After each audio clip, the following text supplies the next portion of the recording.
kita melalui sifatnya. Itu yang kita perhatikan aja sih.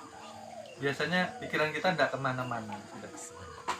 Jadi nanti tetap kita terpusatnya di napas kita. Mungkin seperti itu Jir. Karena mungkin kemarin-kemarin sholat kita masih belum mengenal diri. Kalau sudah mengenal diri kan yaitu dikatakan ketika sholat kita tercengang melihat kebesaran Tuhan ya. Ketika kita berdiri Allahu Akbar, kita menyaksikan Tuhan nih. Karena Sayyidina Ali berkata seperti ini, saya tidak mau sholat ketika saya tidak bertemu Tuhan. Tapi itu tadi saya bilang, yang dikatakan sir rahasia ini sudah tidak boleh diucapkan sih. Kalau ketika sudah tahu dibungkus dengan diam kita yang paham. Yang dikhawatirkan orang yang belum mempelajari ini dikhawatirkan salah paham. Oleh sebab itu kan ya kita dipesan-pesani jangan sekali-kali kita mengaku-ngaku menjadi Tuhan, menjadi Nabi, jangan sekali-kali. Tapi tahu nih hakikatnya siapa. Iya, ampun siapa ini? Nah, yang wujud siapa, yang ada siapa?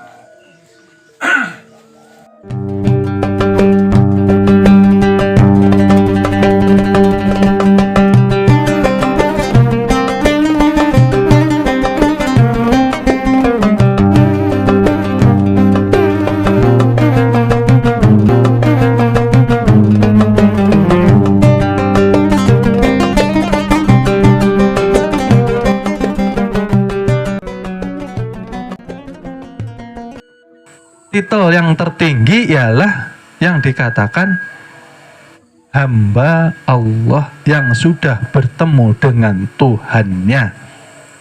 Titel yang tertinggi ialah seorang hamba yang sudah ma'rifatullah. Itu terbawa nanti sampai kita bertemu Tuhan, tidak terlepas. Kalau jabatan itu bisa terlepas. Oleh sebab itu kan harus hati-hati. Mempunyai jabatan semakin tinggi semakin berat amanahnya. Ya. Seperti itu juga murid-murid yang menjadi kepala rumah tangga. Hati-hati. Kepala rumah tangga ini bukan hanya mencarikan nafkah untuk keluarganya, ya. Bukan hanya bekerja, mendapat uang lalu pulang selesai tugasnya, bukan. Yang utama ialah seorang kepala rumah tangga harus berpikir, harus bertanggung jawab tentang keselamatan anak dan istrinya. Barang siapa tidak bisa membimbing anak dan istrinya, maka pertanggungjawabannya berat nanti di akhirat. Karena ini sangat penting. Bagaimana kita bisa dikatakan sayang istri, sayang anak, tetapi kita membiarkan mereka tenggelam di dalam kecelakaan. Karena apa celaka? Tidak mengenal tuh. Kenapa celaka? Syahadatnya sebatas lisan. Kenapa celaka? Karena mereka setiap hari sholat masih ada yang disembah. Kita diam aja.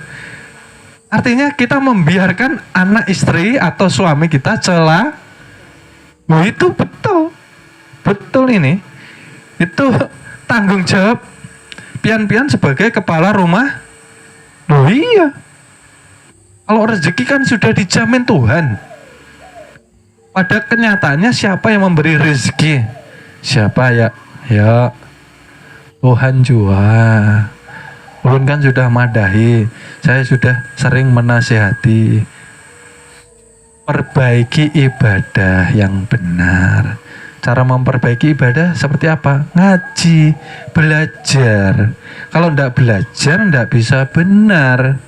Kalau sudah ngaji, ibadah kita benar, kita selalu bersandar kepada Tuhan, setiap hari bertemu Tuhan, setiap hari bersama Tuhan, maka lambat laun karena kita sudah dikatakan Habibullah. Apa Habibullah? Kekasihnya Allah. Maka Allah akan merawat kita, Allah akan menjaga kita, Allah akan memperbaiki kehidupan kita. Nggak usah repot. Mau percaya kah? Mau tidak percaya kah? Nyatanya Tuhan yang berkuasa. Nggak usah takut, tidak usah khawatir, tidak usah galau. Rezeki serahkan kepada Tuhan. Karena apa? Nyatanya kita sudah dikatakan la haula walahu. Betul kah? Kalau pian, kalau Bapak Ibu yang masih merasa berkuasa bekerja, ini yang Tuhan akan membiarkan kita di dalam kesulitan. Maka rezeki kita dibiarkan aja. Kita masih merasa kita yang bekerja.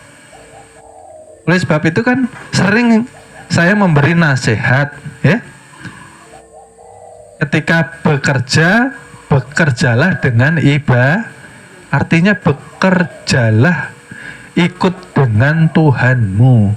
Rasakan Tuhan yang membantumu. Tuhan itu yang nyatanya membantu kita untuk bekerja. Maka dikatakan tadi, tidak bisa jasad ini bangun tanpa daya hidup.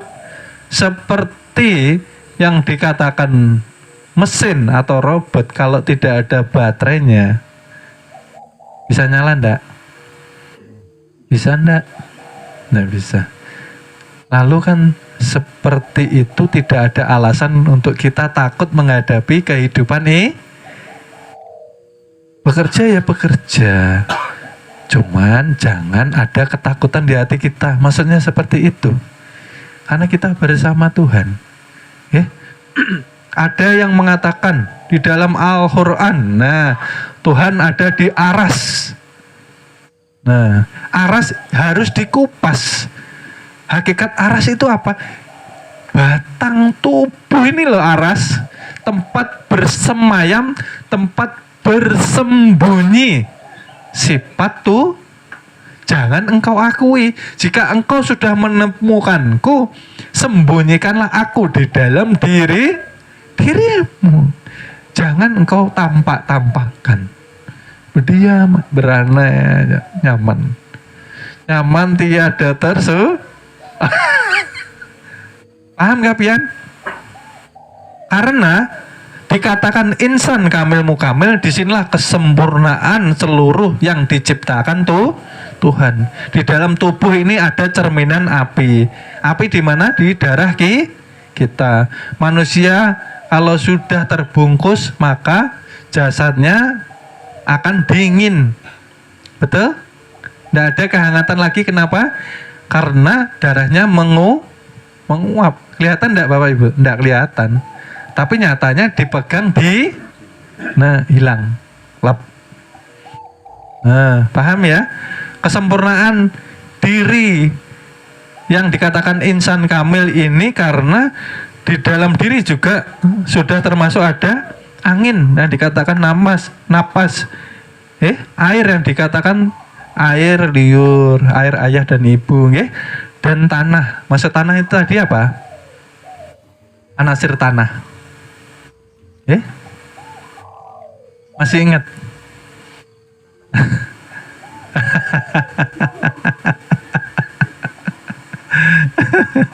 Anasir tanah ialah bagian penciptaan tubuh manusia yang terakhir yang menyempurnakan jasad.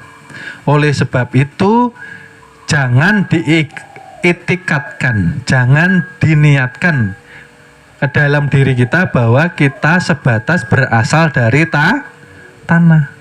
Maka akan kembali ke tanah, jangan berhenti di situ. Kalau berhenti di situ, maka kita akan terpenjara di alam kubur. Itikatkan, niatkan bahwa kita berasal dari Tuhan.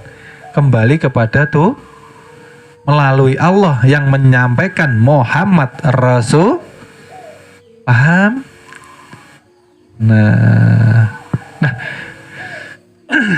kalau sudah paham ini tadi, lalu yang dikatakan insan kamil, kesempurnaan ini tadi apa? Di dalam diri ini juga bisa Bapak Ibu melihat sifat malaikat, sifat iblis, sifat hewan, ya kah? Sifat tumbuhan. Kalau kita sering menolong manusia yang lainnya, berarti tampak kita seperti malaikat penolong. Ya, kalau orang kesetanan, ya, kesetanan itu apa? Artinya gelap hati. Arti gelap hati jauh dari nurnya Allah. Jadi kesetanan seperti iblis. Akhirnya masalah harta, benda, masalah suami, masalah istri, terkadang sampai membunuh. Terlihat enggak? Terlihat di insan. Nah, terlihat. Berarti ada sifat iblisnya.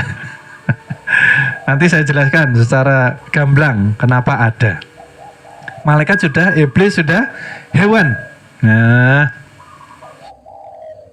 Bapak Ibu bisa melihat kesempurnaan ciptaan Tuhan di dalam diri ketika manusia melakukan pekerjaan Nah, berarti manusia tampak seperti artinya apa? Hidupnya hanya ngurusi makan dan minum. Kerja, makan, minum, uang, rezeki sudah. Nilai ibadah, nilai belajar mengaji tidak ada. Ya, artinya seperti hewan, ya kan? Menuruti nafsu kesenangan. Nah, umur sudah 50 umpamanya. Yang dikejar ini hawa nafsu terus. Yang dikejar ini apa biasanya? Kalau hewan itu kekayaan, masalah perut, ya. Masalah apa lagi? Kesenangan jasad, batang tubuh, ya kah? Sering kumpul sama suami, sering kumpul sama istri. Sudah umur sekian ini, yang dituruti itu terus, ya. Sudah tua masih mengurusi masalah cinta-cintaan. Nah, ya, bukan mengurusi masalah persiapan berpulang ke rahmatnya Allah Subhanahu wa Ta'ala. Ini bahaya. Artinya jika umur sekian, ya, katakanlah 50 lah ya. Rasulullah berapa? Beliau umur 63 berarti tinggal 13 Ada waktu santai-santai enggak? Kalau sudah 50 saya tanya. Ada waktu santai atau enggak? Harusnya tidak. Tinggal 13. Kalau dilebihkan alhamdulillah. Tapi harus dipertanya. Lebih dari 63 tahun harus dipertanyakan. Ini Tuhan murka sama saya atau ridho dengan saya? Dilebihkan itu untuk taubat atau lebih supaya kita lupa atau barokah atau tidak umur itu? Harus dipertanyakan. Karena ini sangat penting. Saya menasihati ini kan untuk keselamatan. Pergi ke majelis ini apa sih yang dicari? Bukankah untuk selamat? Di mana? Dunia selamat, nyaman, tentram, ya, kaya, ya kah? Kenapa dikatakan kaya? Barang siapa bertemu dengan Tuhannya, mengetahui hakikat jati dirinya, maka dia akan kaya Kenapa? Lambat laun dunia mengikuti dunia diciptakan untuk apa? Dunia untuk melayani khalifah. Siapa khalifah? Ya yang berdiri yang dikatakan insan kah? Paham kah? Khalifah ya Tuhan itu sendiri, ya Allah. Oleh sebab itu kita diperintahkan untuk fana kepada Tuhan. Supaya yang wujud inilah yang khalifah, bukan gitu. Mohon maaf, akan kami lanjut ke episode berikutnya. Terima kasih.